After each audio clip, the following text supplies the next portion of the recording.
ঠিক যেমন অঙ্ক একদিনেই কেউ ক্যালকুলাস শিখে যায়নি, প্রথমে 1 2 3 0 এগুলো শিখেই যেতে হয়েছে, বা 1+1 2 শিখে তারপরে স্টেপ বাই স্টেপ গিয়ে তাকে অনেক দূর পৌঁছতে হচ্ছে।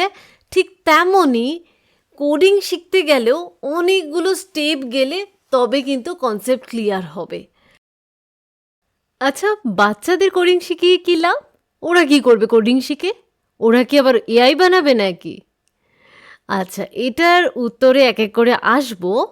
যে কোনো ইনফ্লুয়েন্সারের মতো যে ইম্পর্টেন্ট পয়েন্টটা আমি বলবো একদম লাস্টে, তো তাই জন্য ধৈর্য ধরুন।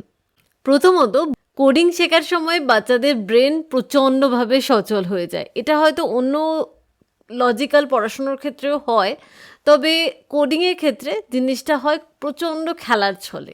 প্রবলেম সলভিং পাওয়ার বাড়ে, ক্রিয়েটিভ পাওয়ার বাড়ে, গেম, অ্যাপ, ভিডিও এইগুলো তৈরি করতে করতে নিজেরাই অনেক কিছু শিখে ফেলে, আর তখনই বাড়ে কনফিডেন্স। এবার আসি আমার কাছে যেটা মেন পয়েন্ট, ভবিষ্যতের জন্য তৈরি করে। যেটা আমরা পাইনি সেটা ওরা পেতে পারে। ওরা আস্তে আস্তে করে কনসেপ্ট ক্লিয়ার করার অনেক চান্স পাবে। ঠিক যেমন অঙ্ক একদিনেই কেউ ক্যালকুলাস শিখে যায়নি, প্রথমে 1 2 3 0 এগুলো শিখেই যেতে হয়েছে, বা 1+1 2 শিখে তারপরে স্টেপ বাই স্টেপ গিয়ে তাকে অনেক দূর পৌঁছতে হচ্ছে। ঠিক তেমনই কোডিং শিখতে গেলেও অনেকগুলো স্টেপ গেলে তবে কিন্তু কনসেপ্ট ক্লিয়ার হবে।